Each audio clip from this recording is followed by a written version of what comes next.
إن الحمد لله نحمده ونستعينه ونستغفره ونعوذ بالله من شرور أنفسنا ومن سيئات أعمالنا من يهده الله فلا مضل له ومن يضلله فلا هادي له وأشهد أن لا إله إلا الله وحده لا شريك له وأشهد أن محمدا عبده ورسوله أما بعد فإن خير الحديث كتاب الله وخير الهدي هدي محمد صلى الله عليه وسلم وشر الأمور محدثاتها وكل محدثة بدعة وكل بدعة ضلالة وكل ضلالة في النار.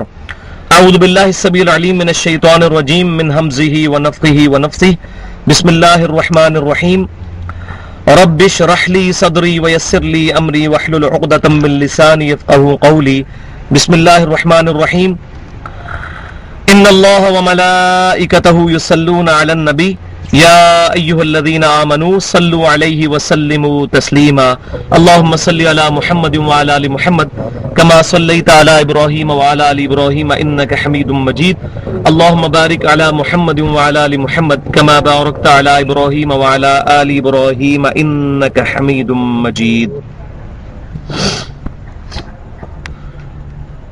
آج پنکھوں کے حوالے سے تھوڑی سی تکلیف اٹھانی پڑے گی، لیکن موسم الحمدللہ کافی بہتر ہے کیونکہ سپیکر نہیں چل رہا، آواز پھر پیچھے تک نہیں پہنچے گی.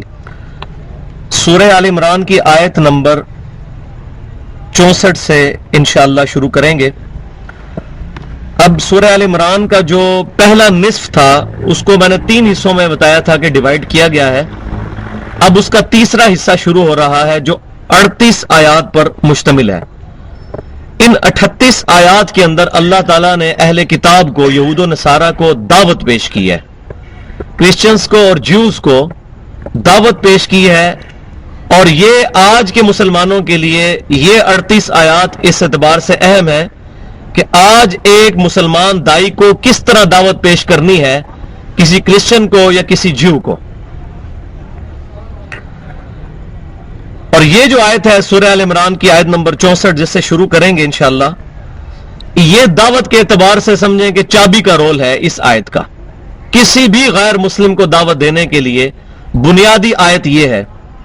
بسم اللہ الرحمن الرحیم.